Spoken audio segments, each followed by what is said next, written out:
Oh, praise to the Most High, man. What's going on?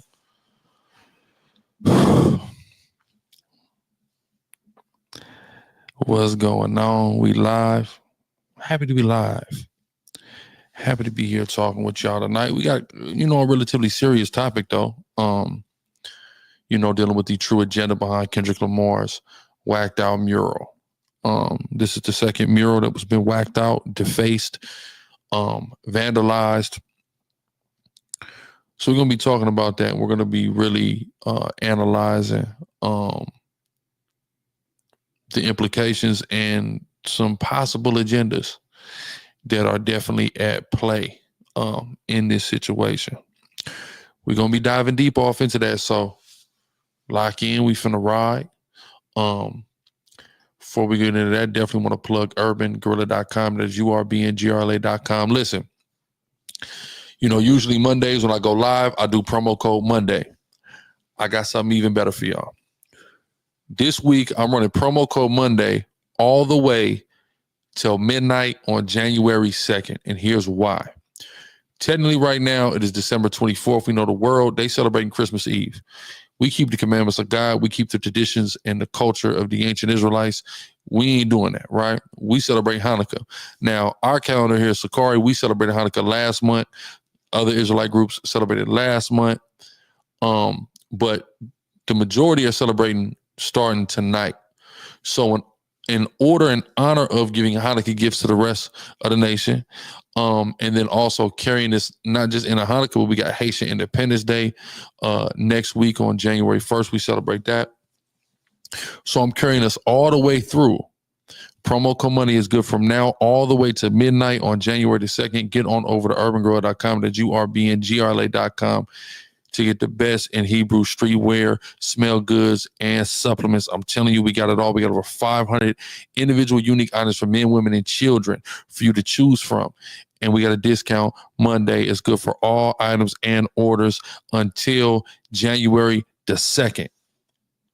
All right. So definitely get on over. Sister Zayata, what's going on? Big up to Drea the Virgo in the chat. My manager. Yeah, she's famous now. Praise the Lord. Let's drop a bomb for Drea the Virgo.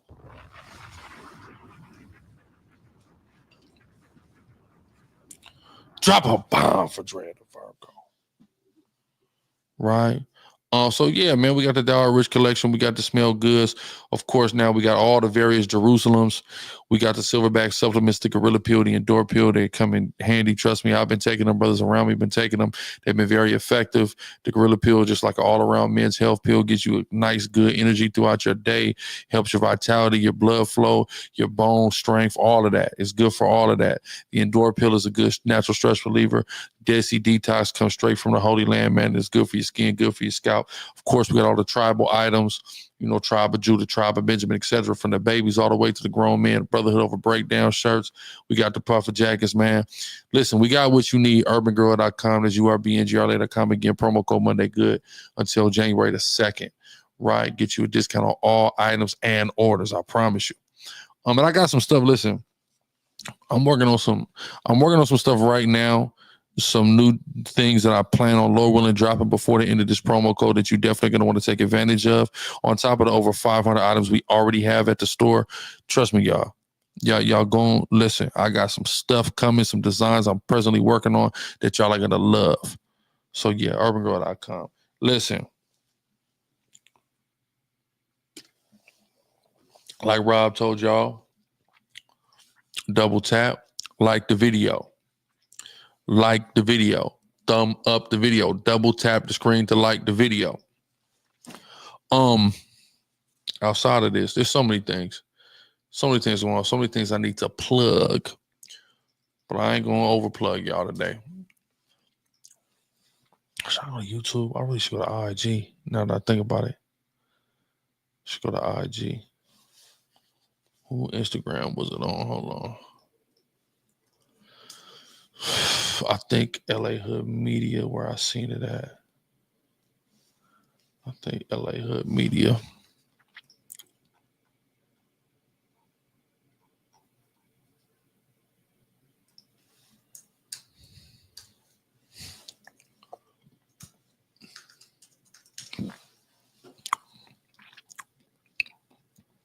Yeah, okay.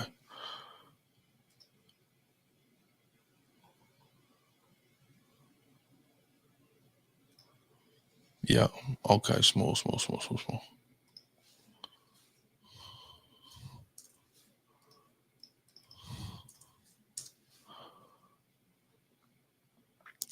Right. Okay, so yeah, we're gonna talk about this Kendrick mural. Because again, this is the second one that was vandalized. But matter of fact, let's go watch. Can we see the first one get vandalized? I want to see the first one get vandalized.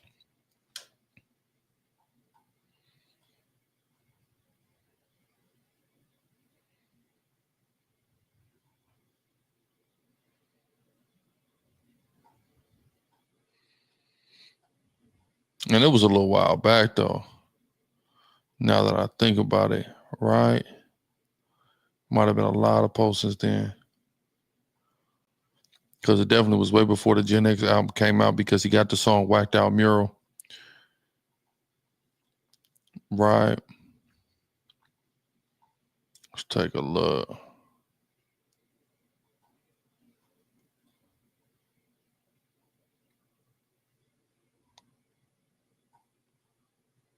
Where we at?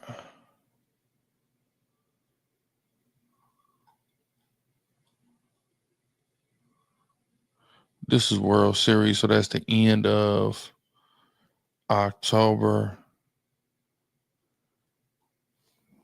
Did I skip it? It can't even be this far back, because what's this date? This is September 10th. Yeah, damn sure wasn't that long ago. Let me scroll back up. Salakia. Give me a second. The other day, somebody whacked out my mural. That energy, you niggas will move to Europe. Great song. Amazing song. And you know, yeah, I don't even see a post on it. Okay, so let's go to YouTube. It's probably a YouTube video on it.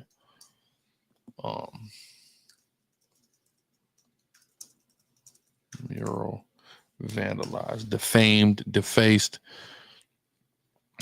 etc. Right here. Okay. So as y'all can see, this is a member of TF, CVTF, Compton, VARRIO, Tortilla Flats. Right. You see, we can see the member. He's there in the hoodie, and he is whacking the mural out, putting the PK for PIRU killer. Now notice, again, you know, a lot of people are trying to push a racial agenda. And we're not going to act as if racial tensions between predominantly African-American, predominantly Mexican gangs is not a real thing in certain sections of Southern California, for sure. It's even more prevalent, you know, in the correctional system, you know, the Department of Corrections, things of that nature. But it's definitely kind of exact. I don't want to say, yeah, it's exaggerated. It's definitely exaggerated in the media space, especially online media space. Just as somebody who comes from these same streets, it's definitely not what it's made out to be online. That definitely contradicts most of our actual life experience. And what's also interesting is the fact that the areas where the tension exists are always highlighted, and like just taken and made the standard, when there's a whole lot of other areas that you could point to that no such thing exists, and there's a pretty harmonious, peaceful, and respectful relationship between the predominant Mexican and predominant black gang in that area. And nobody talks about Gardena. You know, like my brother Kai said, another brother from Southern California streets, for sure. Niggas put extras on it. In some areas, it's very real, but a lot of times what it is, and I remember I couldn't understand this when I was like one of the first couple of years I had moved to California. I was in 8th grade. I was like 2 years in California, and it was a situation at the school with us and the essays. But the school I went to is 77% Mexican at the time. It was 77% Mexican. It was probably like 4 to 8% black. That's it, right? it was a lot of Mexicans there. But when you have 77% Mexican, what you have, you got Mexicans that are in different segments. They're not all essays. You got nerds, athletes, and you got a large amount of Mexicans that's rocking with the blacks, if you will, right? So we had an issue at the school, and mind you, the core group, the cool black kids at the school, it was a predominantly black crowd, but you had all the Samoans was in that crowd. There was a lot of Mexicans in that crowd, and there was even like 2-3 white boys in that crowd, right? So a couple Filipinos. So it was like diverse. It was predominantly black. We was like the front runners of the crew, but you know, we had Mexicans, Samoans, Filipinos, a couple white boys with us, right? So we had an issue with the essays. We didn't have an issue with all the Mexicans at the school because that'd have been ridiculous because they're the majority of the school and there's Mexicans with us. We had an issue with like the active essays at the school one day. And the teachers, like the faculty, like the principals, and vice principals, they flipped out. They freaked out. And they put us all in a room, in the ISS room, the in-school suspension room. And you know, they set us on different sides of the room. And they're like, you know, we have to address this because this is like a racial issue. And everybody in the room was confused because we like, racial issue? This has nothing to do with race. This is two core friend groups that are having an issue because, you know, both of us got our chest poked out and we both the two aggressive groups at this school. It has nothing to do with the fact that that's a mostly Mexican or a 100% Mexican crowd over there. And this is a, you know, racially mixed crowd, though predominantly or generally black crowd over here. It wasn't even about that. It was about, you know, we both got our chests out. So the clash was inevitable. So everybody in the room was confused. But the but to that is that I had to understand that there have been issues that have already been sensationalized as like huge racial things in the area because there was a huge riot between the essays and blacks at El Camino High School, which was not too far from where I was in 8th grade at. It was in Oceanside like a couple years before. So they were taking situations like that serious and classifying the issue as racial. But literally, I remember my best friend raised his hand like, bro, like, how is this a racial issue? You know, it'd be different if we were writing racial epithets on the wall and like it was really racial. And you know, in that area, in an area like North County, Oceanside, Vista, San Marcos, up in that area there in northern San Diego County, there was only like one gang that I would consider racist because they would outright say it, write it on the wall, etc., which would be VARRIO Mesa. They for sure was racist. But I couldn't put that jacket on all the Mexican gangs and the specific Mexican gang that we was clashing with in that issue in 8th grade. That was not them. So I couldn't just put that on everybody. You know, for sure, we're not going to act like racism isn't a thing. Colorism isn't a thing. Classism isn't a thing. You know, racial tensions aren't a thing, but they are definitely sensationalized for media clicks because a lot of people that like to sit behind computer screens really like to eat that stuff up and have a lot of comments to say on it. But they're not individuals who are even like tangible in real life many times. So that's what I don't like. And so clearly, and I'm going to show the Tortilla Flats because they didn't speak to this specific thing, but they spoke to the concept because there was a point in time, previous generations of TFs definitely were pushing racial things. There was that whole time in Compton, especially where racial tension was at a just boiling point for sure. So we're gonna play this, but as we can see, this is a member of CVTF, and he's whacking out the mural. Now I want y'all to look at that. Now, me as a gangologist, right? What is gangologist? It's the approach to studying gangs from an anthropological perspective. When we look at the glyphs, if you will, the art of different gangs or the strikes, as we call them, you know, the Mexican gangs are known for having the the best strikes, the best wall art. And typically the black gangs, when you see the black gangs with a certain type of wall art, you go, they got a Mexican from over there, right? This is a known fact. So CVTF, they up, meaning they tag a lot. They go out of their way to mark their territory, and they're very good at it. And there's a very consistent style that you will see TF written. So I want you to take a look at that. You know, and we all aren't handwriting experts here, but I definitely would consider myself a wall banging expert. As a former wall banger and an admirer of the art of wall banging, of tagging, of hitting up. I want you to look at the formation, that C, that V, and that TF. Let's go back a little bit. Look at how that TF is formulated. Look at the style. Just want you to think about these very crisp lettering and very distinct lettering from the Tortilla Flats there in Compton, right? And I want y'all to take note of that. Take note of that. Because now we're going to hear. We're going to look at the latest.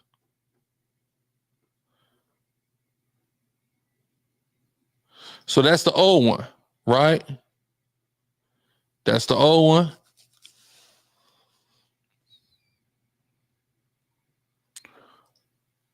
So it got fixed.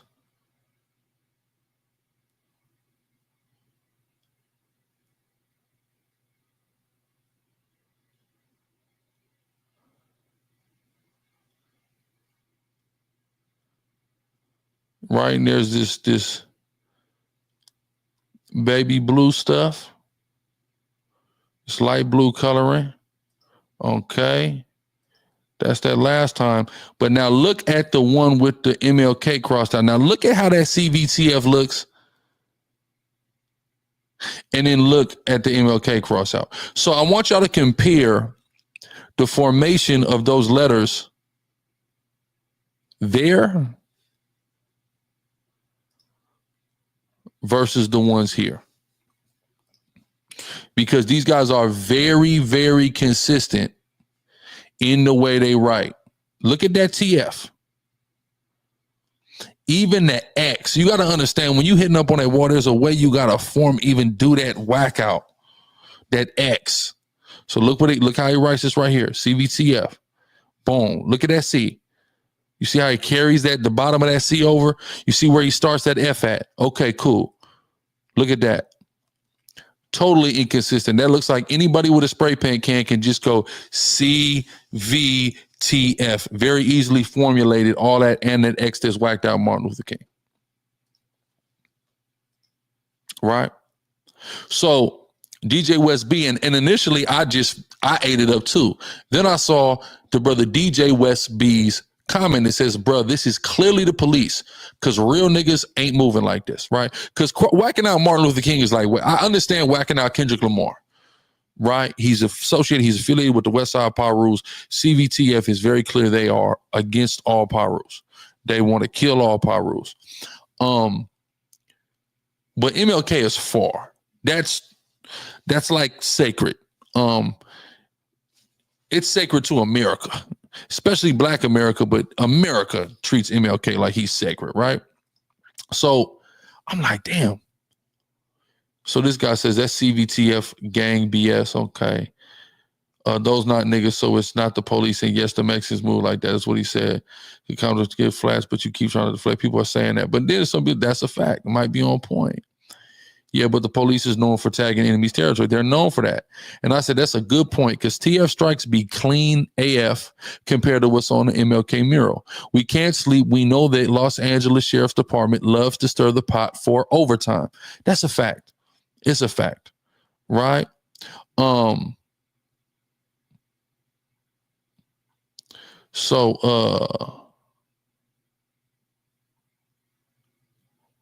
It's obviously some little slow-ass kids. Damn. You see that? Everybody wants to say the man, and they eat it up all the time, right? The Mexicans don't like us, but this is literally just the Tortilla Flats, literally.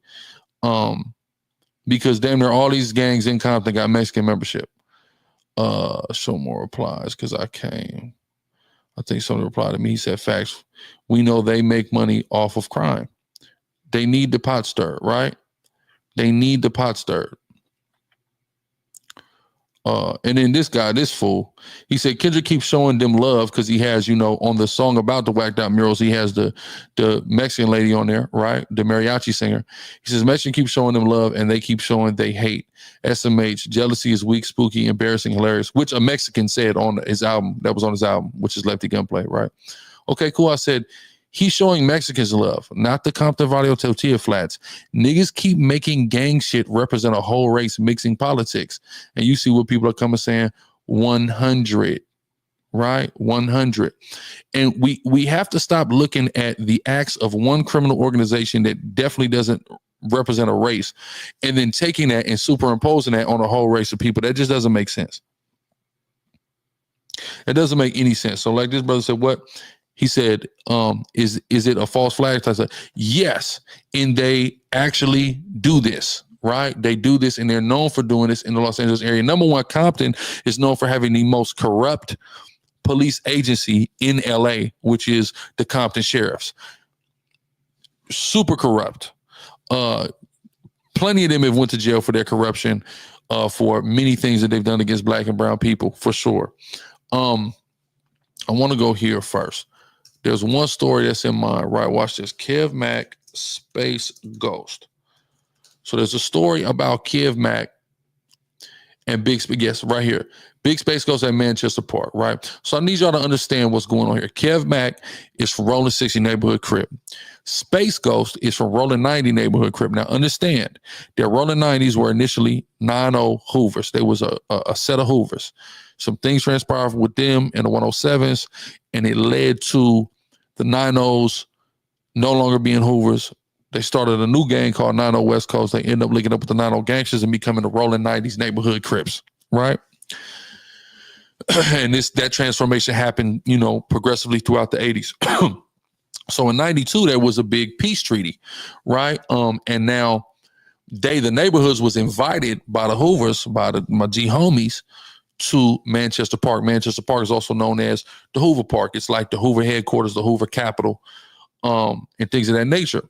So I want y'all now with that background to take a listen to this story and just to understand the depths of the corruption of the LA law enforcement and how they want to go out of their way to keep this pot stirred and how they make money from continuous war among Black and brown people.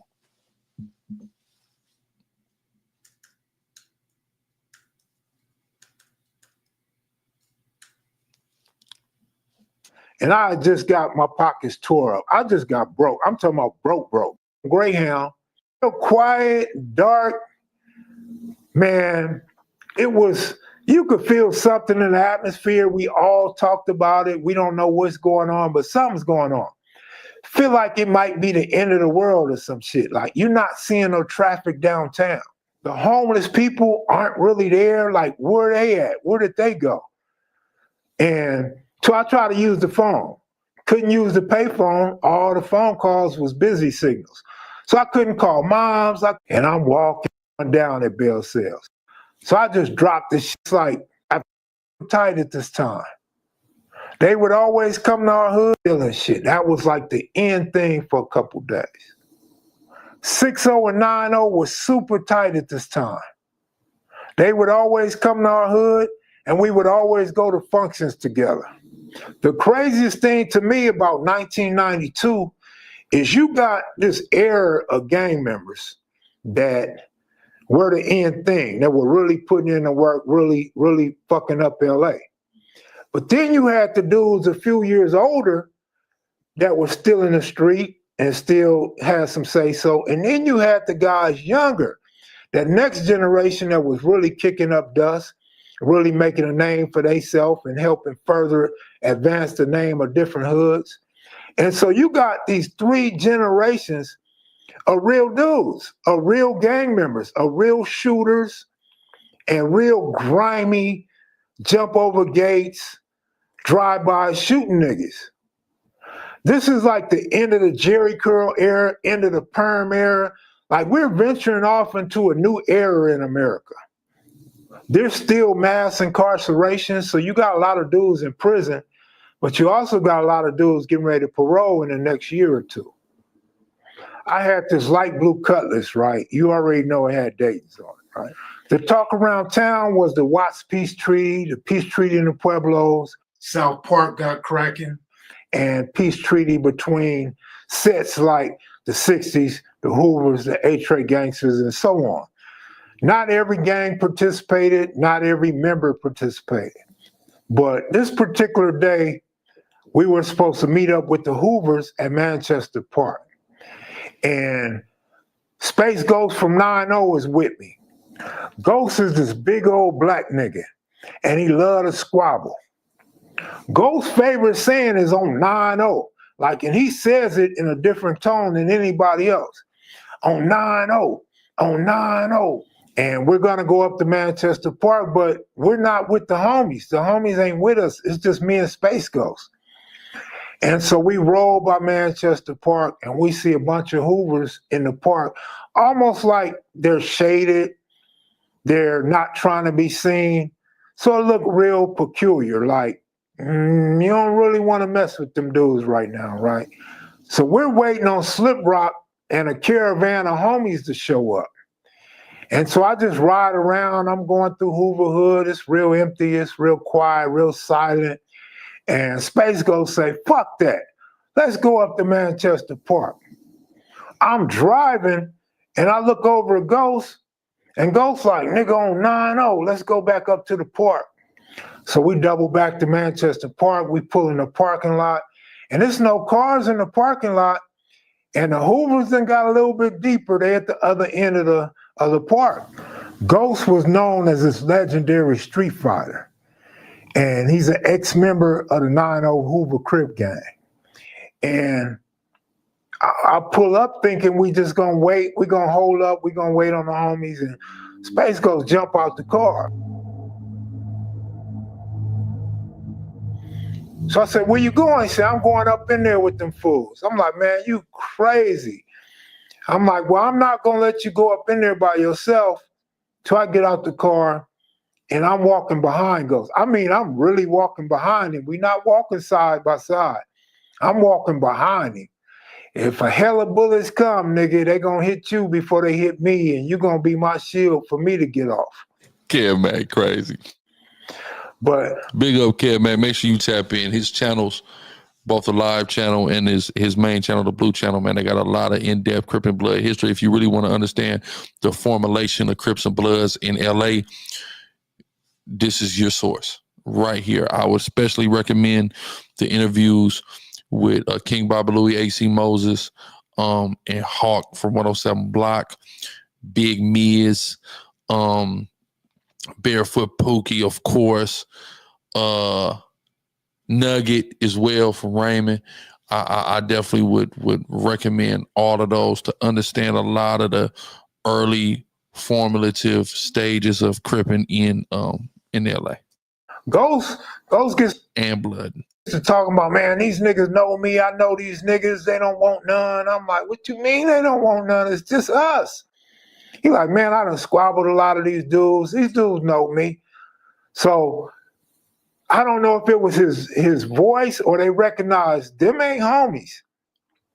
And the Hoovers just start coming like a crowd of Hoovers. If you ever been to a baseball game or an NFL game when it lets out, this is what it looked like. It looked like the Hoovers was coming up out of the Coliseum or some shit. And they're walking toward us aggressively and Ghost is walking toward them aggressively and I'm walking behind like, I don't know, but we go up in there and we shake a few hands. They hugging on Ghost, man. It's like they happy to see Ghost and Ghost is happy to see them. And they hugging. Because again, you got to remember, the 9-0s used to be Hoovers. So really, this is an ex-comrade and homeboy, even though he went the other way. This whole 9-0 transition is still relatively fresh. It still happened like within the last decade. So, you know, he really go back with these individuals and they was over there at Manchester Park. You know, that's the Hoover headquarters. Talking and I'm shaking hands. See, Kev Mack, man, he always keep it 100, man. You got to love the OG. He always keep it 100. man, just a bunch of homies is pulling up in there and they get out. And some of the homies bailed up in there with S hats on. And of course, the Hoovers had their hats. They had the Houston Astro hats, San Francisco Giant hats. They had their orange going on. They were still banging Crip at that time, but of course the orange was coming out and being flamboyant to where you notice when you see that orange, like them Hoovers without question. And if you think about it, orange go with the Astros hat, orange goes with the San Francisco Giants hat. So them was the colors they was wearing at that time. The criminal thing came a couple years later. They come up in the park, we shake hands. I remember Sule Mumbles from A-Tray Hoover was there. Duck from 11 Deuce Hoover was there. A couple dudes from Hoover, some young Hoovers that I was in Wayside with a few months earlier, and they there. And we really not interacting like that. We shook hands, introduced ourselves, and we're not really interacting like that. We trying to see how it go. A few A-Tray gangsters pile up in there, and we kick it. And so we lay down on the grass, a few of us, and we just chopping it up like, man, this is crazy. Like 60s and Hoover's really in the same park. Like we really up in Hoover Park with the 9-0s, 6-0s and 9-0s up in Manchester Park. And so we kick it and we kicking it. It's funny, man, because I've been seeing some of these pictures lately, you know, the OGs laying out in the grass, and it's like, we will never lay in the grass. Like I will never just get in the grass like that, you know, but this was like a regular thing back then, man. That shit was blowing my mind the other day. I was thinking about it. And we talking and all this old shit. And then finally, it's starting to get a little dark. And the police come. The police come and straight break this shit up. Police break the... Now think about it. You got 4 sides here. You got the ETGs, you got the Hoovers, you got the 6-0s and the 9-0s. Hoovers, gangsters, neighborhoods at war, killing each other. All kicking it, functioning harmoniously at the same park. And what do the police do? Got to break that up. Got to break that up, right? A whole peace treaty up. We mean business, that this has got to stop. So I believe that we'll bring it under control in not too distant future. They surround the park, and then helicopter comes and everybody's throwing burners. Burners are going everywhere. Nobody wants to get caught with their burner. And then the police tell us get up out the park. They searching a lot of dudes. Some dudes they not bothering, but they searching us and telling us to get up out of there before they tow our cars and all this stuff. They actually are the reason the peace treaty broke up. The Hoovers. LAPD is the reason that you heard him. The police are the reason the peace treaty broke up. They've been doing this a long time. They not bothering, but they searching us and telling us to get up out of there before they tow our cars and all this stuff. They actually are the reason the peace treaty broke up. The Hoovers and 60s can say what they want about not being with it and all this old shit.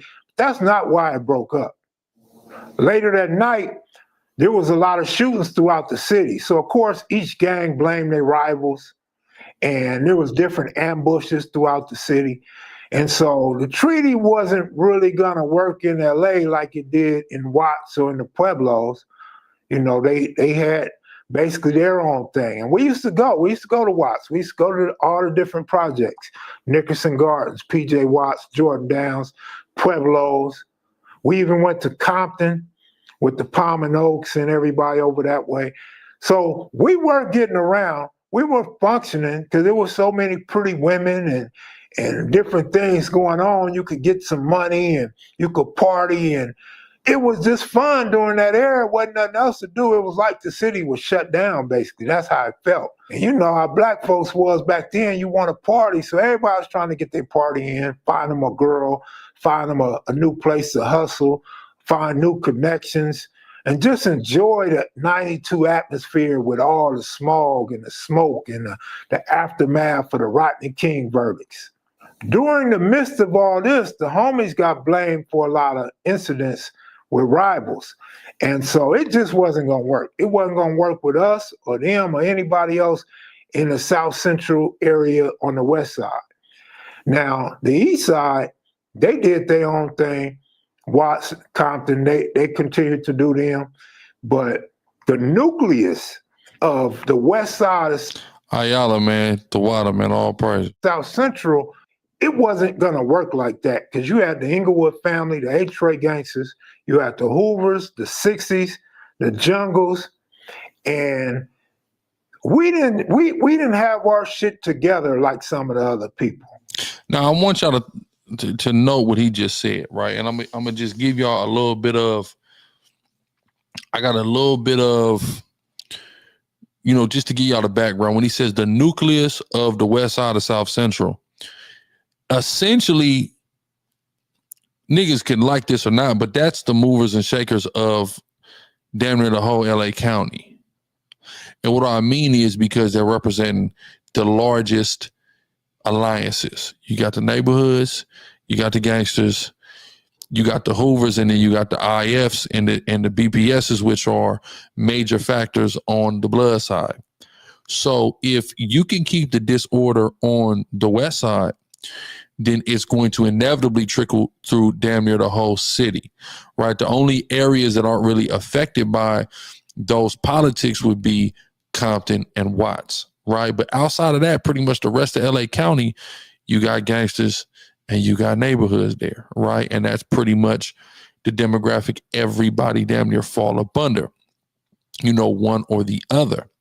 So making sure to keep that thing going with the gangsters and neighborhoods and the Hoovers is definitely vital to keeping violence and BS throughout the county, for sure.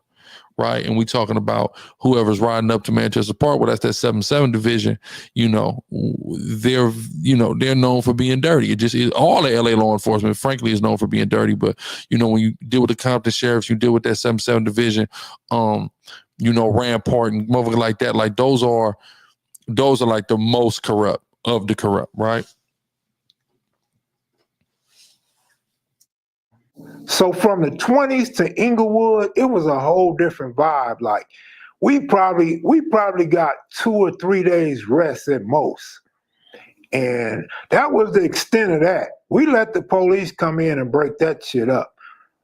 The sheriff and the LAPD were treacherous because in our individual communities, they focused on us, they harassed us, and now they got us all in one big area. They got us concentrated in one area at a time.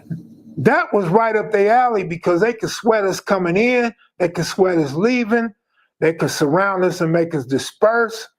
They basically could have their way with us. And wasn't nothing going on in the hood except people getting money. Like now you got the whole block to yourself if you out there petty hustling. If you got a big sack, you getting all the phone calls now because we trying to figure out what this thing is going to be about in South LA. We thinking about how's the future going to go, what holes we can get. King 7, man, Tawada, man, all praise. Where the party at? Today's message is, Can we all get along? we can get along if we want to. If we put forth the effort, we can all get along. And that's it for today's. Yeah, so I wanted to highlight that just to show the police and what they own and what they known to do in LA. They're known to do these things, right? They're known to stir up problems in peace treaties, you know, do graffiti. There was some graffiti. What was this? They had did something. They did a fake ass tag a couple months ago. Let me see. Another one like the other one. Where is this fake ass tag they did? I think they put like Venice Shoreline Gangster Crip or something like that. They was doing something, trolling. The police be at it, I'm telling y'all. Where we at?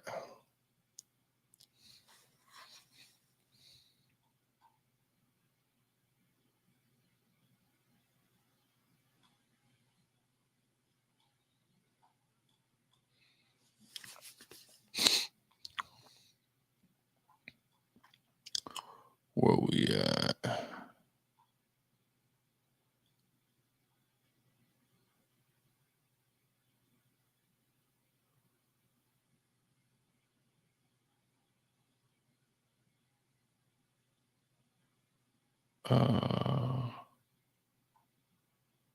I'm not seeing it. It was some fake ass tag that they did though a couple months back. Fake ass tag. And they do these things. They do these things. It's very easy for them to do these things. For sure. Very easy for them to do these things. And it just fuels the fire.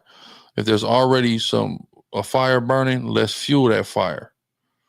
Let's push that agenda, right? Now I want to show y'all this. Let's go back to YouTube, right? Now I'm gonna show y'all Tortilla Flats.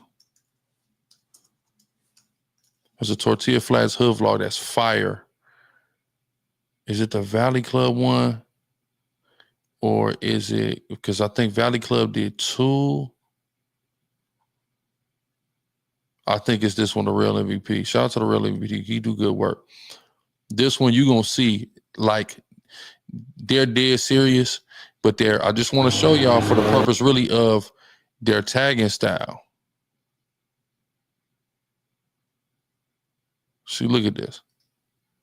That age affected by the street life so early. But I guess that's kind of my job to educate and go into these communities to give y'all the full and push them towards unfavorable conditions. Sign right here on this dotted line. Came to K real K zone, all that free jazz. Ranger hat for no head. Y'all see the letter formations? What he spray painted looks exactly like was on the first mural, not what's on the Martin Luther King whack out. We beef with all B's and L's. You feel me? We beef with the other side of the track. We beef on the other side of the bridge. We beef with the treetops. Them our main beef for sure. But we have K over here though. It's like our heart of a hood right here. And then we still got the 300s, which is Magnolia. So these, show the youngins how to post up at the block. Trained up. They trained to go. All my youngins. This the youngest one right here. He's like 13. What made you want to be from this set? Shit like family, man. I grew up around shit like this. This is what I love. My family right here. This is why I'm gonna be in the rest of my life. I'm never leaving this shit. Everybody in Compton, You see that TF? You see that TF? You see how consistent those letters are. Anybody with Compton, we on you. But people be scared, they don't be claiming what they claim. This shit, we gangbang hard, I want y'all to pay attention. This young man, he's gonna tell a lot about his VARRIO right here. And I want y'all to pay attention. Don't worry, I'm gonna point it out to you. I'm gonna stop it. I'm gonna break it down. We're gonna get into the analysis. But he's gonna tell you a lot about his VARRIO right here. There's a VARRIO that does have a very infamous reputation and have a negative reputation because in previous generations, they certainly have had racist agendas. Let's not get that twisted. But I want y'all to listen to this young man who represents the current frontline generation of the Tortilla Flats. Which section is this? This is Tortilla Flats, TF Compton, nigga. This motherfucker get hectic right here, man. Doing it though, it's hectic, but niggas be living. Niggas be going day by day with it, you feel me? Yeah, one of our youngies just got smacked in the... I didn't want y'all to, listen to them. You hear how they're talking? Many people say they're talking black. They sound black. They don't sound like, nah, fool. ¿Qué onda, wey? Hold on, chill, vato. Right? Simón. They don't sound like that, right? They sound like they're more influenced by, kind of the modern urban. You see what I'm saying? So I just want y'all to think about that. Look at them. Are they wearing Dickie suits? No, they're wearing Nike sweatsuits. And it's in Compton. It's hot as hell. Right? I want y'all to pay attention to these things. Understand where their influences are. Right? They're clearly influenced by the current prevailing urban or black culture. They are. Right? Well, you gonna pull up right now too. Yeah, he's still block tripping like that. He still pull up to the block like that. Ain't no excuse. He got shot in the hood. Yeah, in Compton, but somewhere else. Walking, We run from Stockwood to Greenleaf. Yeah, when we take to Alameda. Yeah, niggas know, Julie, Tia, everybody on hood. To be honest, Compton, it got a little bit dead over here. Back then, it used to be more active, more and more people, more shootouts, back like in 2014 type shit. new generation, everything going on, just, I ain't gonna lie, like the internet be having a lot to do with it, well, all this beef and shit, people be police, The internet has a lot to do with it.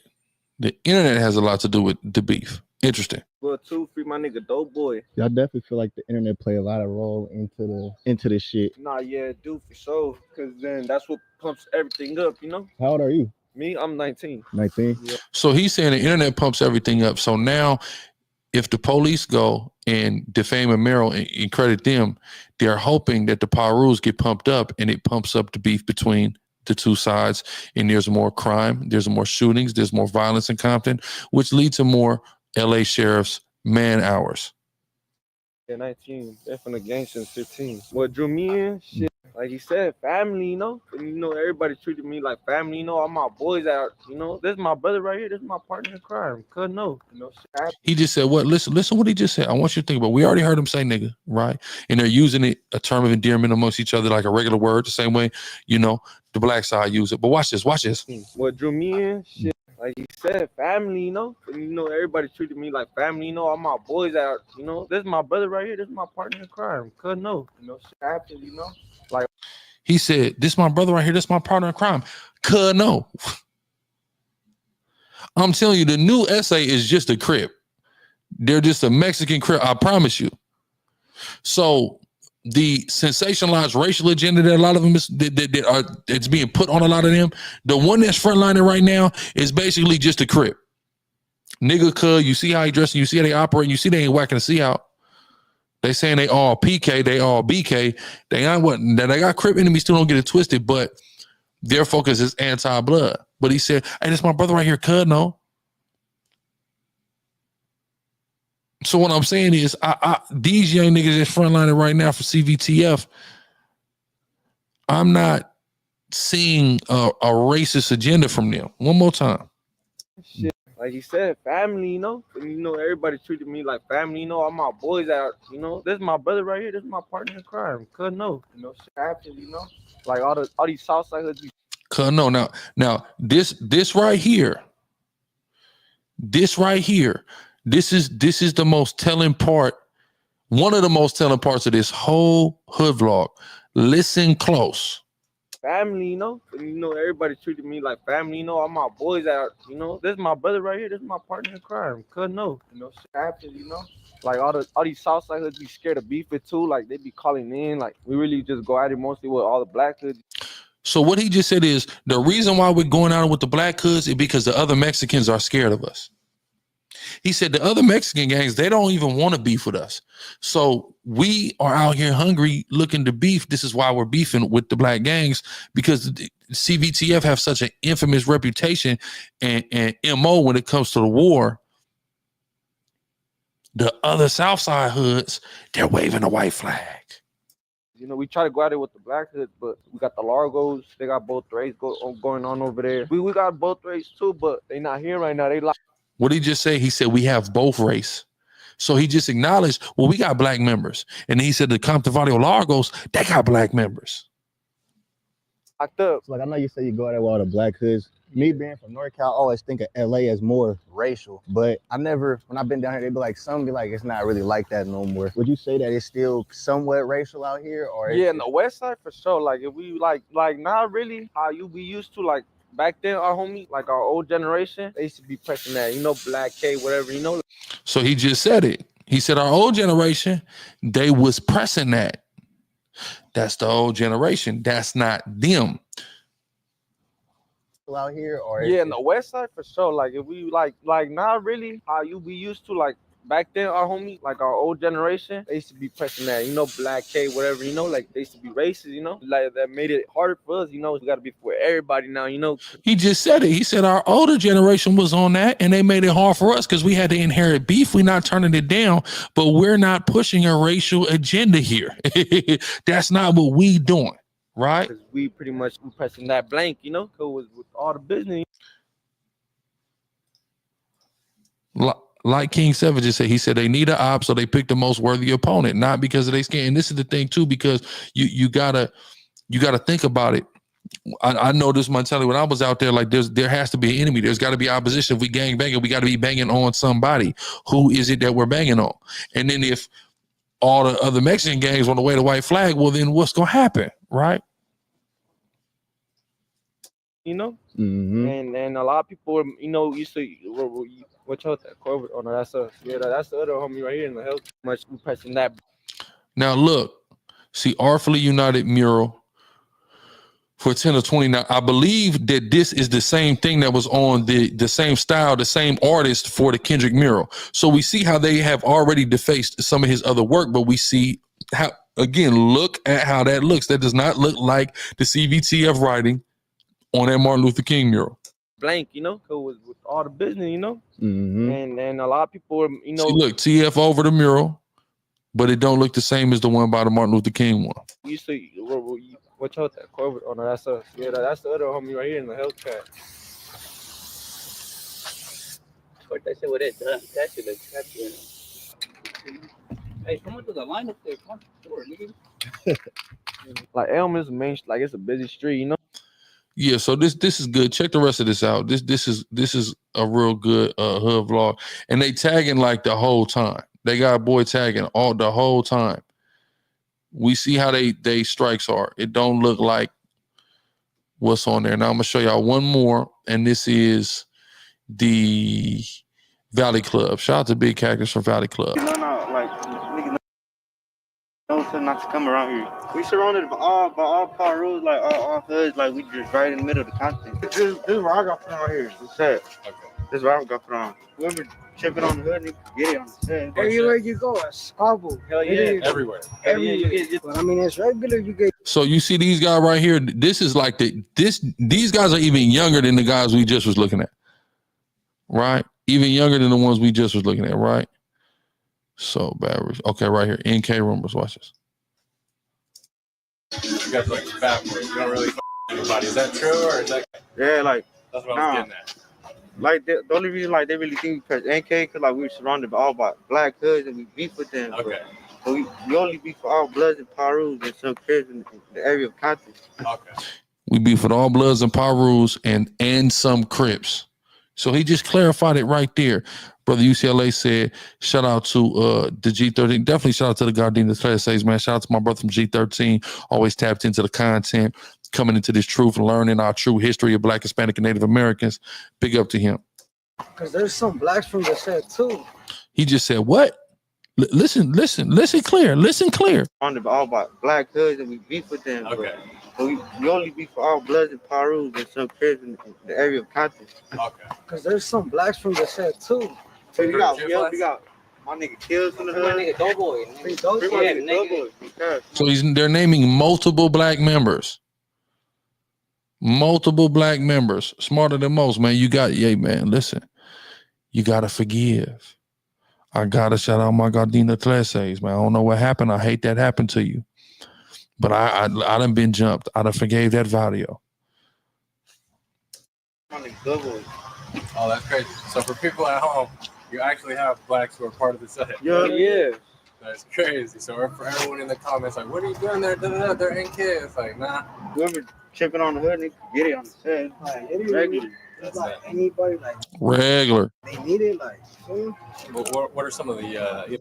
So look, I'm gonna show they got a black member. One of their black homies actually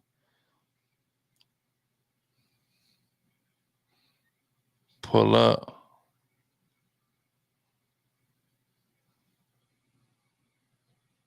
Where cut? It's like right around here, huh?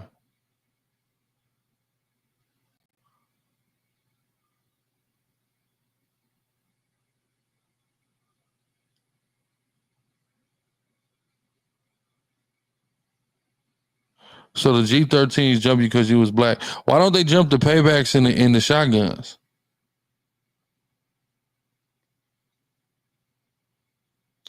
Because they have a long-standing history of coexisting with black gangs in their city. So I'm a bit confused by, the first-hand information that I know with the G13s. And I got people from Gardena in my organization. I'll be around Gardena niggas, right? they do if you're skipping. What's skipping? I'm confused. Where they little black man right?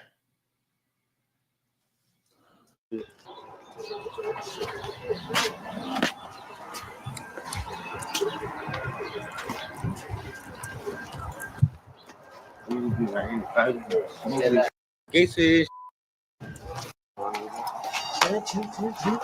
It's really my homie, bro. I was in jail because. Oh, really? That.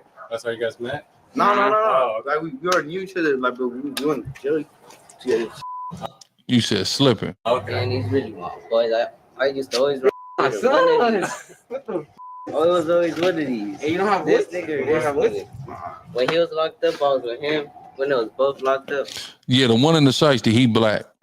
Oh, cap. This whole year I took an L. Nigga, I was locked up the whole year. I ain't do shit like this year. Really? You know, cap. We learn from your lessons. Take him on the chin? Yeah, take him to the chin. Keep moving. Call me Ocho. They call me Jones. T-Flats. They call me Kills TF. They call me Tiny TF Compton. They call me Shiesty. The clique, the midget dude. Yeah. Midget dude. That's like what the youngsters right here. Yeah, that's the clique. Yeah, that's Free Digo, free Jasper, free Doughboy, free T-Man. Step balls with him. They just show him a little earlier. Hold on. Tag right there. They just covered it. You can see it. The what? Look. My black is dead, homie. See, that's they black homie. Stay black homie. Money killed, dead homie. Why you just got this? It's really my homie, bro. I was in jail because. You know, so these things happen, right? These things happen. So do I believe that they whacked out? Do I believe they whacked out? Of course they whacked out that Kendrick mural. I don't believe they did that MLK one. I'm going to just be honest with you, right?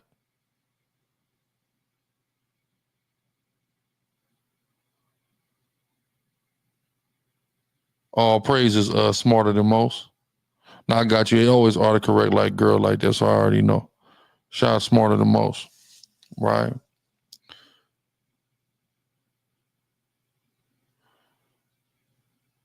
You know, so that's just a quick look at that. I think there's another clip that I wanted to look at. There's oh, you had a cousin Crow from TF. And you know the flats, built on the flat. There's a lot of, you know, you got the Tortilla Flats, Compton, VARRIO. You got different flats, Premier Flats. You got the you got even flats down in San Diego and Encinitas Flats. You know, yeah, I'm already knowing smarter than most. It always autocorrect like that. You probably on the phone. Oh, even my computer do that shit sometimes. You know what I'm saying? So it's crazy. But yeah, you know, we know the police profit from crime. If crime is not up, the police don't got more time, you know, and they already complain about not being paid enough. So they look for overtime. So they like to get in the way of peace. There was another video I seen, and I'm forgetting where it was, that the 40s, I think, was talking about they had a peace treaty with the BPSs, or it was the BPSs talking about a peace treaty with the 40s, and then there was a shooting in the 40s that ended it. Rapa Allah, if you can remember. Yeah, they do a lot of instigating, bro. UCLA, come on, you know that, man. Right? Like UCLA said, we get it in more with Mexicans than anybody. G13, oh man, you should have said you was from that 512. You should have said that, smarter than most. But yeah, of course, our life change. We change our life. We give our life to the Most High, and we rise above, you know, tearing our own people down. But you know, come on, man. You know, it's that 12 gang, man. Shout out to, you know what I'm saying? You just should have said that. Okay. You know what I'm saying? You know, nothing but absolute love to the 512. Hey, like SICARRII said, the Chicago police, they do the same thing. He's from out there in Iraq. So they doing the same thing. We know they got to keep this thing going, because when anything happens, well, number one, there's a good old saying, and it's called follow the money. Who profits from gangs beefing? Well, nobody profits more than the police because they got to do more work. They got to get assigned overtime, and that increases the amount of money they're taking home at the end of 2 weeks or how often their pay period is, right? And the agenda is even deeper than that. Don't get that twisted. It's even deeper than that. It can go into lowering property values in order for real estate developers to come and buy the land for cheap and then later come gentrify it and get a lot out of it. So it's major profitable flips. For sure. Yeah. It's deep. So you always got to watch and don't be quick. Because again, I seen Martin Luther King whacked out. Oh, hell nah. The TF went too far. Definitely all praises, bro. TF went too far.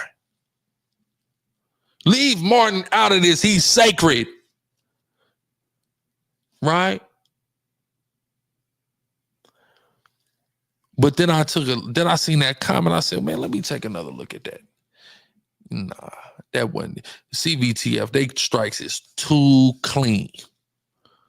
I can't put that toy ass strike, weak ass strike on the Tortilla Flat. I can't do it. I can't do it.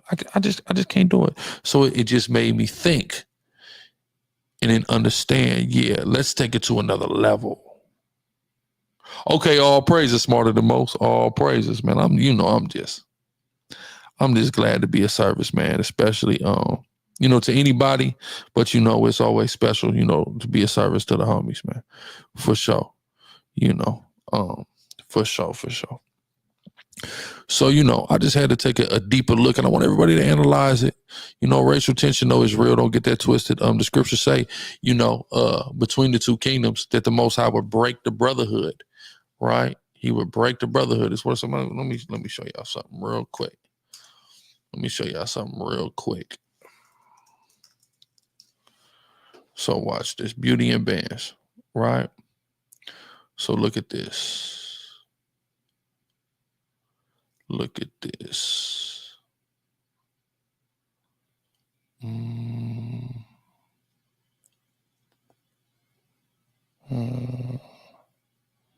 Where's bands at?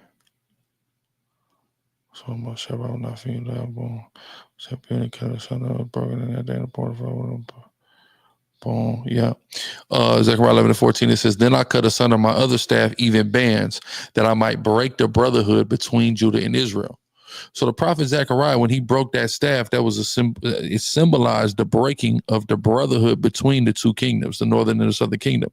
The southern kingdom being so-called African Americans, West Indian, and Haitians, and the northern kingdom being so-called Latinos and Native Americans. That brotherhood was broken all the way back then, and it will only be fixed by the Messiah. So this is a real thing. We cannot circumvent prophecy. So it does have to exist. Don't get it twisted. But these things, we also have to analyze the role of our enemy in propagating, in perpetuating, in incentivizing this rivalry to continue between us. There who wins the most. There's good stories, and I played a Kev Mack video earlier. There's a Kev Mack video with Dino from 6 Deuce East Coast, and he tells a story of was it Dino from 6 Deuce? Hold on. Let's go back to Kev Mack. Watch this. Let me take a look. Let me put in Dino.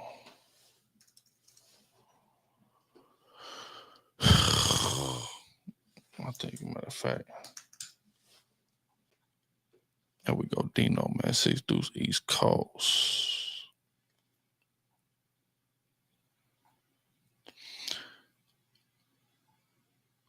In one of these videos, he speaks about going to the county jail during the time of the riots, 92. And he said there was a peace treaty between blacks and the Southsiders, and the agreement was anything that wasn't black or brown, when it hit the county, they was going to attack them, white, Asian, etc.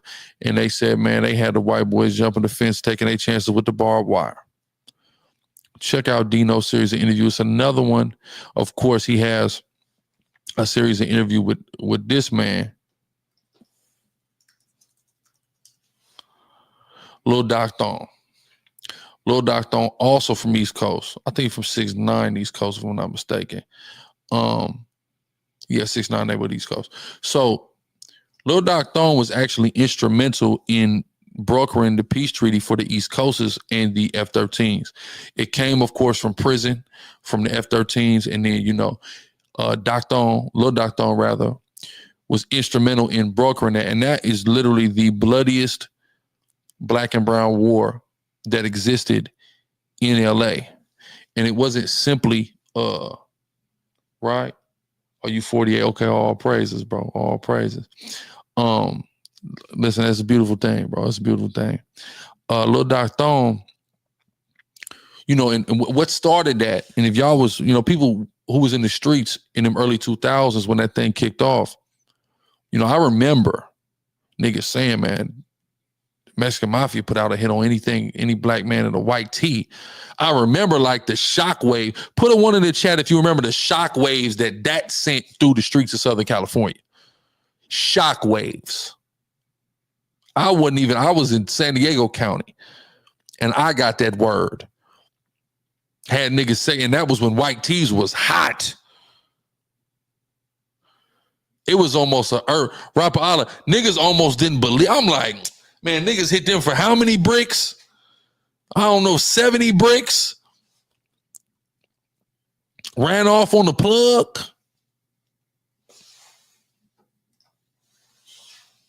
They gonna have to go. They gonna have to call in the National Guard, nigga. You see what I'm saying? That was like, niggas was like, huh?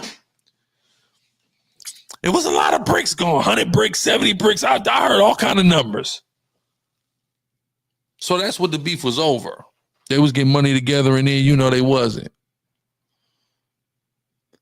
So that was a long war, a bloody war, many casualties on both sides and many years of incarceration on both sides.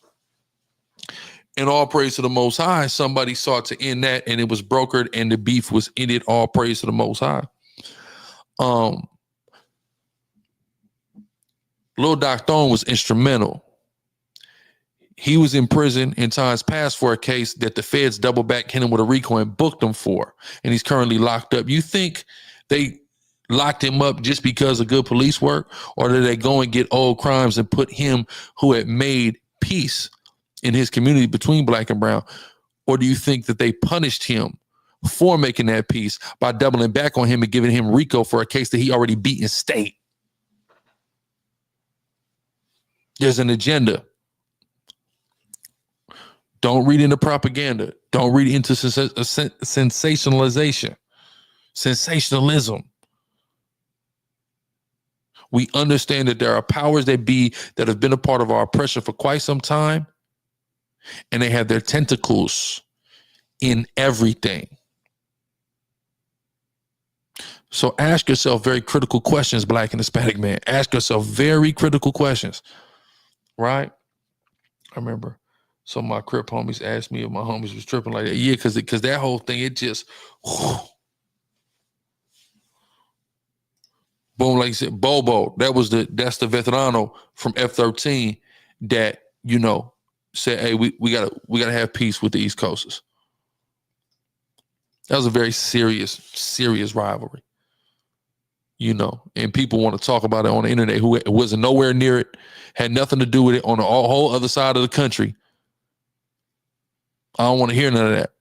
Those of us that was around, whose life was potentially in danger, or people we love, lives in danger, we forget I got shot with the East Coast.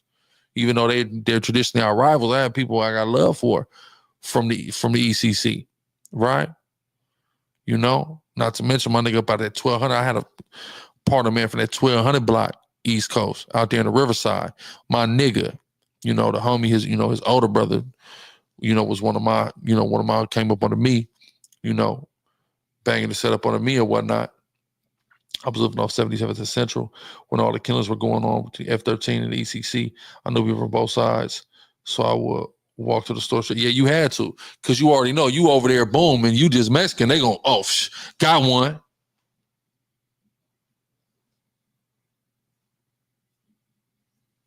Smarter than most. You know, UCLA all day, he from G13. Okay, you said F13. Okay. Not G, because I'm like, gee, I ain't never heard of G13 pushing a racial thing. Because they got a good thing going. Gardenia's one of them places that got a real good thing, like Watts, good thing going. F13 was 1 trillion% on that, though.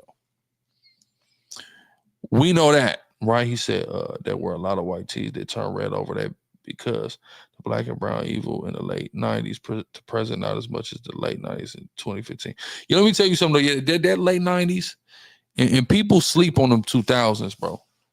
Them 2000s, bro. Like, I'll be telling niggas, like, that was like my time. Them 2000s was like murderous, nigga. Treacherous. 01, 02, 03, 04. That big white tee era. Them big jean short, the jorts.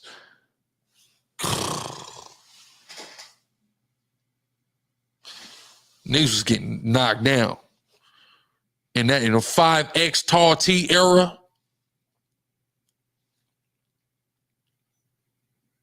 That was serious. I remember shit like that, 04. Cause that had to be like 04. When that thing with F13 went down. That had to be 04, 05. Okay, when G13 jumped out, that was 97. And the private prison entities get paid per prisoner. Exactly.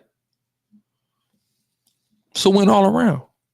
Black and brown destruction, genocide, anything. They love it. They make so much money off it. They want to make movies about it.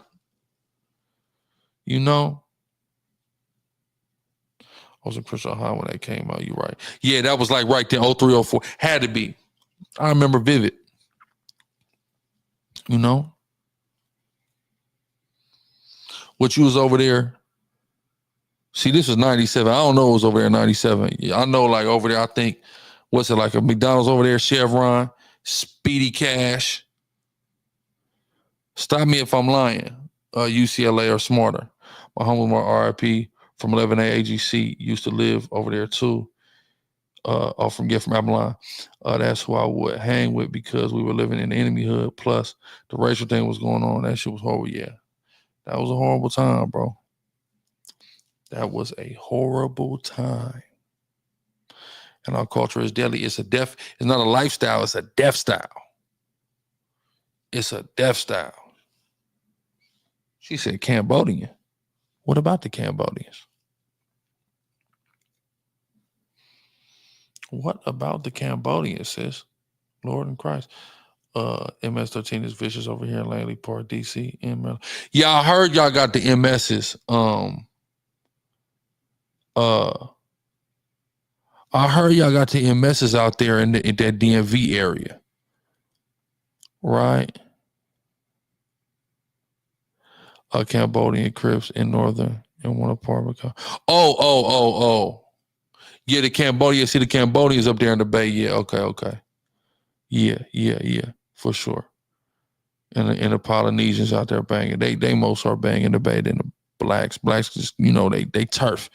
It's well in what you call it, San Francisco and Oakland, for sure, more so than Crip and Blood. We know that. Yeah, but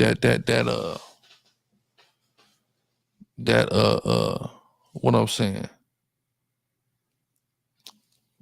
when that thing went out on the white tees, niggas was like, huh? And then too, they didn't say it as a Mexican. They said the Mexican mafia, nigga. The Mexican mafia, nigga. When it's coming from up top, when it's coming from on high, that's whoa. This ain't no. Cause you might think about it. They name a VARRIO. You might think about some little niggas at VARRIO you beat up. You like whatever. But you know what? And Most High willing is going to. It's going to.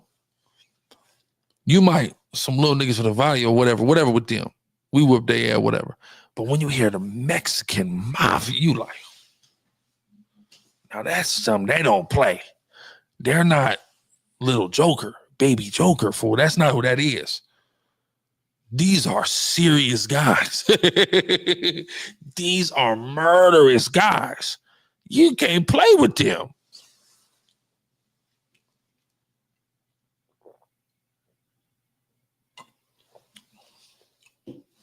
You know? And this was a time with so much propaganda. You already know it. FIGG, man. You know, smarter than most. I really want to do. I almost held camp on FIGG last time I was out there last month.